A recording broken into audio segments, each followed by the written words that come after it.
Deep concept talk में हम पढ़ने जा रहे हैं UNCLOS, यूएन क्लॉस यानी United Nation Convention on the Law of the Sea, यानी समुद्र के लिए जो संयुक्त राष्ट्र की संधि है जिसे हम यूएन क्लॉस कहते हैं, उसके बारे में आप पढ़ने जा रहे हैं। क्यों पढ़ने जा रहे हैं? तो पहला एडिटोरियल इसी से कनेक्टेड है, इसी को लेकर के कोड ऑफ कंडक्ट की बातचीत हो रही है।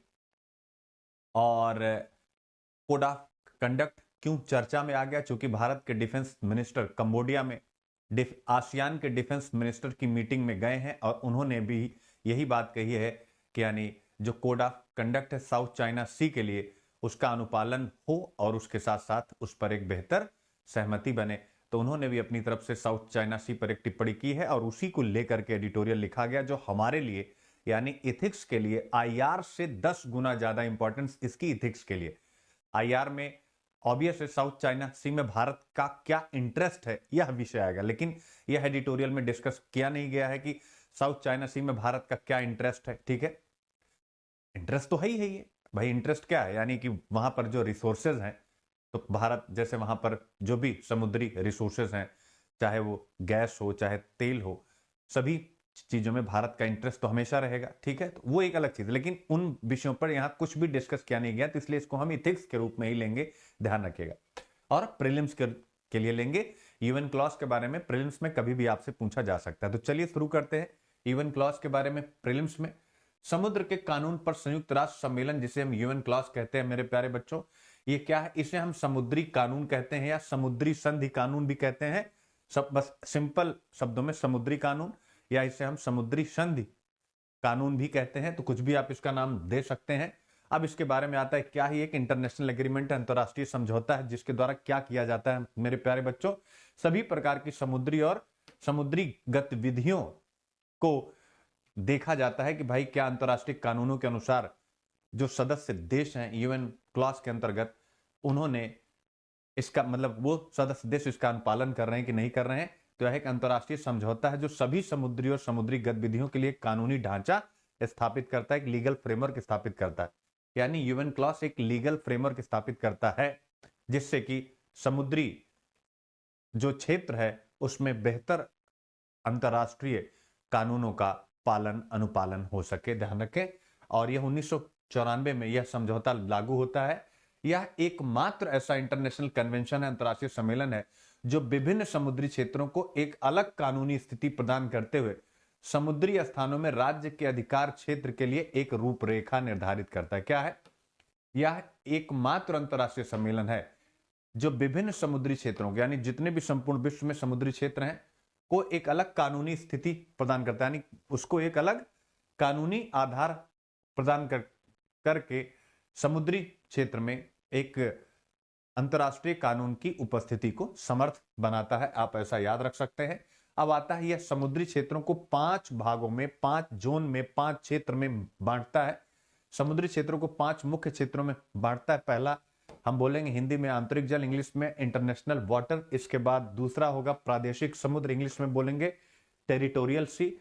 तीसरा होगा सन्निहित क्षेत्र जिसे हम कंटिजियस जोन बोलेंगे। और चौथा होगा विशेष आर्थिक क्षेत्र यानी हम बोलेंगे एक्सक्लूसिव इकोनॉमिक जोन। और पांचवा बोलेंगे उच्च समुद्र यानी हाई सी।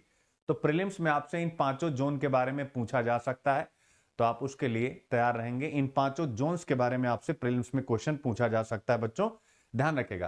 तो इन पांचों जोन के बारे में आइए आपको समझा देते हैं। तो देखिएगा 12 नॉटिकल मील, ठीक है, यानी लैंड से किसी भी देश की भूमि से 12 नॉटिकल मील तक की जो दूरी होती है उसे हम टेरिटोरियल वाटर कहते हैं, याद रखिएगा। क्या कहते हैं? टेरिटोरियल, जिसे में हम क्या कहते हैं, याद रखिएगा, टेरिटोरियल सी कहते हैं, यानी प्रादेशिक समुद्र कहते हैं, ध्यान रखें। और उसके पहले भी एक है, उसे हम क्या कहते हैं? टेरिटोरियल वाटर हो गया, आप यहां से देख सकते हैं।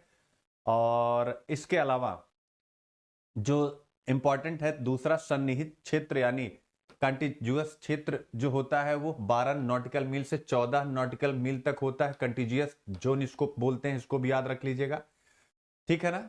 इसको क्या बोलते हैं? कंटिजियस जोन मिल बोलते हैं। और 12 नॉटिकल मील से 200 नॉटिकल मील तक के एरिया को हम बोलते हैं एक्सक्लूसिव इकोनॉमिक जोन। इसको भी याद रख लीजिएगा। इसका मतलब एक्सक्लूसिव इकोनॉमिक जोन में क्या क्या आता है देख सकते हैं। ये पूरा कंटिजियस जोन आता है 12 नॉटिकल मील से लेकर के 200 नॉटिकल मील तक। तो प्रीलिम्स में क्वेश्चन आए कि इसमें कौन आता है, तो कंटिजियस जोन आता है, ध्यान रखिएगा। और फिर इसके बाद आता है विशेष आर्थिक क्षेत्र हो ही गया। अब आता है उच्च समुद्र। तो आप देख सकते हैं 200 नॉटिकल मील के बाहर ये जो क्षेत्र है, माइल के बाहर, इसे हम हाई सी कहते हैं। इसको आप याद रखिएगा। ठीक है बच्चों, तो ये आप यहां से पढ़ सकते हैं। अब आता है यूएन क्लॉज। क्या है मेरे प्यारे बच्चों? यूएन क्लॉज यानी यह जो संधि है, यह जो व्यवस्था है, यह जो समझौता है, यह सभी देशों को एक विवाद समाधान तंत्र प्रदान करता है। यानी अगर समुद्री क्षेत्रों को लेकर के विवाद उत्पन्न हो जाए तो उस विवाद का समाधान करने के लिए एक व्यवस्था भी उपलब्ध कराता है। और वह समाधान आप कहां कहां प्राप्त कर सकते हैं, तो ये 4 संस्थाओं के नाम लिखे हुए हैं। इन चारों संस्थाओं में से किसी भी एक संस्था में आप जा सकते हैं।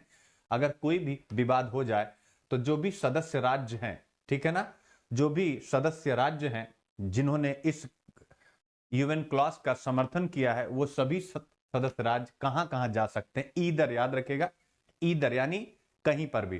तो पहला वो International Tribunal for the Law of the Sea में जा सकते हैं, समुद्र के कानून के लिए अंतरराष्ट्रीय न्यायाधिकरण में जा सकते हैं। दूसरा इंटरनेशनल कोर्ट ऑफ जस्टिस में जा सकते हैं, अंतरराष्ट्रीय न्यायालय में जा सकते हैं।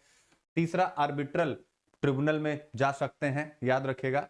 मध्यस्थ न्यायाधिकरण में जा सकते हैं, और यह जो मध्यस्थ न्यायाधिकरण इंपॉर्टेंट है, यह यूएन क्लॉज के अंतर्गत बनाई गई है, यूएन क्लॉज के तहत गठित की गई है। चौथा वो कहां जा सकते हैं?